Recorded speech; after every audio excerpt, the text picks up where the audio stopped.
Greetings, my name is Odin from the Odin's Musings YouTube channel, and I'm here on behalf of Aura Crystals. Today I'm going to teach you all about the netting stitch, which is a very fun and fast way to create wide cuffs or even collars using a few seed bead shapes. There are a lot of variations on this stitch, and it's depending on what you like in terms of appearance and what you plan on doing with the final result. Today I'm just going to show you one variation in this exact method, where we have our main netting with a series of picots to end each row. For this project we're going to need 3 contrasting colors of seed beads. I'm using size 11 round seed beads. You will need one as an accent color. In this example I've used the silver beads here. We'll need a main body color. These are the blue beads that I've used here. And in order to make it a little bit easier to show you, we're going to need one color for the turning points, which will be these 3 picots here. You will also need a stop bead or spring stopper. I am using a D-weight white Nymo. Heavy threads, such as a Fireline 6 to 8 pound test, is also very highly recommended with this netting. I am also using a size 10 needle, but feel free to use whatever you are comfortable with. And with that, let us get started. Start off by threading a comfortable length of thread onto your needle. For a lot of people, they like to use very long threads and try to make the entire piece in one thread. I don't like to do that. I prefer to end my threads using knots instead, but do whatever you feel is comfortable. I'm going to start off by threading on my stop bead on my needle, pulling it down, leaving a small tail that's enough to weave back through, and then I'm going to pass back through the bead again in order to trap the bead in place. I've got one pass of my thread through the bead. If I have a spring stopper, all I'm going to do is open it up, slide my thread in one of the gaps, and close it shut. Now when we're designing our netting, we kind of want to think of what one unit is. In this example, I have formed my netting with 2 beads on the body between intersection points. Now, you can increase the amount of body points to make a very wide, large gap in between the netting row, or you can even do it smaller by adding only 1 bead. Today I'm going to follow this pattern and use 2 beads. So when we're stringing it on, one unit for me is going to be one color A, which is our accent bead, one color B, which is the body bead, followed by one color A, 2 color Bs, one color A. This is going to be our singular unit that we're going to use to stitch on our row, so we kind of want to think of how wide we want to make our cuff, so how many of these units I'm going to add. So for each additional unit, I'm going to add 2 color Bs, one color A, 2 color Bs, and one color A. This will form 2 stitches in our netting, and I'm going to add one more unit of 2 color Bs, one color A, 2 color Bs, one color A. And I'm going to pass that down. So now that I have my 3 stitches established, I'm going to add my turning beads so that I can begin the next row. So for this, I'm just going to add 3 color C beads, pull that down, keep them to the side, and then I'm going to pass through the next color A bead. When I pull that tight, the 3 beads will form a little picot at the tip. And now that I've essentially turned my thread, I am ready to begin my next stitches for the next row. So I'm going to add 2 color Bs, one color A, 2 color Bs. I'm going to skip over the first color A and pass through the second color A. And when I pull down, we have our first loop of netting. Once more, 2 color Bs, one color A, 2 color Bs. Skip over the next color A and pass through the second color A. Pull tight and we form 2 loops in our netting. One more stitch to finish the row. We're going to add 2 color Bs, one color A, 2 color Bs. Skip over the first color A and pass through the last one.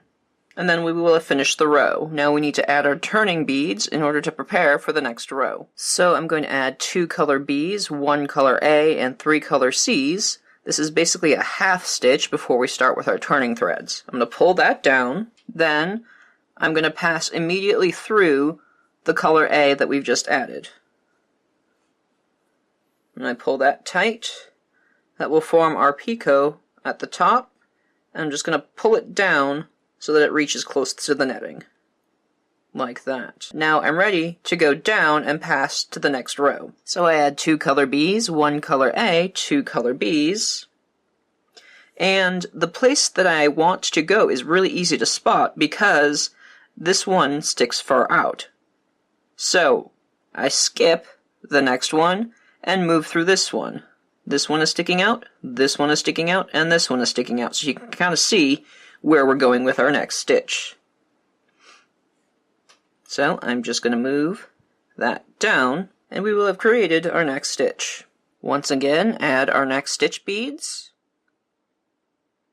skip over the second one, and pass through the next color A, which is sticking out. That is what our stitch looks like so far, so we add on more stitch beads, 2 color Bs, 1 A, 2 Bs, and pass through the last color A on our row. And that is our finished row. Now we need to turn our threads again. So I add 2 color Bs, 1 color A, and 3 color Cs. Move that down our thread, skip over the 3 color Cs, and pass immediately through the color A that we've just added. Pull so the beads form a picot at the tip, and we're ready to begin our next row. These points are the ones that are popping up, so those are the ones that we're going to aim. So I've added my stitch beads. I'm going to skip over this one and pass through the next color B, so that we've built on and added our next row. Once again, add on my stitch beads, skip here, pass through the one that's sticking out. Add my stitch beads, skip over one, and pass through the last one. We have no more beads to go through, so now we need to add our turning beads. So 2 color Bs, 1 color A, and 3 color Cs. Pass that down, skip over the 3 color Cs, and then pass through just the color A. Form your picot, and you're ready to go down another row. Keep going like that, back and forth, up and down, turning your threads, until you have a length that you're comfortable with. Then I can show you how to end threads and attach new ones. So once you get to the point where you are running out of thread, you're going to want to end at a complete row just before you start your turnaround here. So the very last stitch that you add here, 1, 2, 3, stop there and don't turn the threads. What we're going to do is basically add half-hitch knots in order to add new threads. So from this point that I'm at here, I'm just going to pass through a couple of beads in the netting, just so that I don't add too many knots right where I want to add threads and complicate things. So from here, I'm just going to pull my needle underneath inside the netting until I catch a thread in between 2 beads. If you can kind of see what's going on over there, to form a half-hitch knot. I'm going to pull my needle until I form a small loop. I'm going to pass my needle through that loop, and then pull tight. Then I'm going to move through a couple more beads, this time which is going to be inside one of the picots, to set up for my next knot. I'm going to stick my needle inside the hole and catch a thread in between these 2 beads that I am near. I'm going to pull my thread until I form a loop, pass my needle through this loop, and pull tight to form another knot. Pass through a couple of more beads, and do it again. Catch the thread that's between 2 beads where I'm at, pull my thread until I form a loop, pass the needle through the loop, and pull tight. You can do this for as many times as you like, just kind of go through and follow the netting in the direction that the beads are going so you don't have extra threads hanging out. I recommend at least 3 knots. You can do more than that. I wouldn't really recommend less, however. You can go ahead and trim your thread where it needs to be. To attach new threads, we're going to basically do the same thing. My last row is around these here, so I'm just going to pass my needle through a couple of the beads that I want to start at, pull until I have a small tail that I want to hold, because when I make my first knot, it's going to be a bit loose, so if I pull too tight after the first knot, it's not going to stay secure. So then I'm going to pull my needle through the loop and catch the thread that's in between the 2 beads where I'm at, pull my thread until I form a loop, pass my needle through this loop, and pull tight, making sure that my knot stays in between the 2 beads that I'm at. I'm going to go down a few more beads and do the same thing. I'm going to go underneath the loop and catch the thread that's in between the two beads that I'm at. Pull my thread to form a loop, pass my needle through that loop, and pull tight. I'm going to go down once more, pick up the thread that's between the two beads that I'm at, form a loop with my thread, pass my needle through that loop, and pull tight. I can add more knots if I feel like, but I think I'm just going to travel down to where I need to be, which in this case is the very last color A bead on this row. From there I add my turning beads and continue my next row. From there I add my 2 B's, 1A, 2 B's, skip over the next bead and go through the next bead, and so forth and so on with my new thread. Since my thread is secured from the amount of knots I've added, I am okay to trim that end.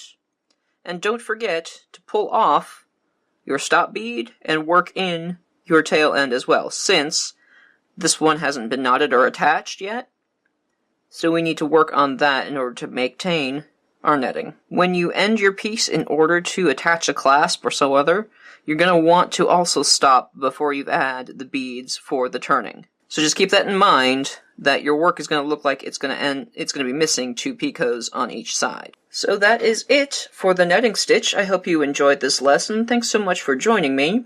Once you get enough practice using these base directions that I've given you, feel free to explore and create a new piece based off of the knowledge that you've learned here.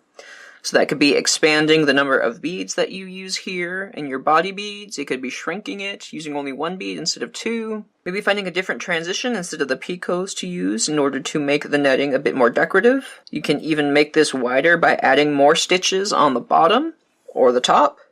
Instead of adding 3 units, maybe try 4 or 5. It's all up to you what you feel like doing with this technique. There are loads of inspiration online, and I encourage you to explore your options. And that will do it for this lesson. Be sure to check the description box down below for more detailed materials list, as well as links as where you can purchase supplies. Be sure to subscribe to Aura Crystals as well for more updates on new jewelry techniques as well as designs. And if you would like to see more of my work, feel free to check me out on Odin's Musings right here on YouTube or at odinsbeadhall.com.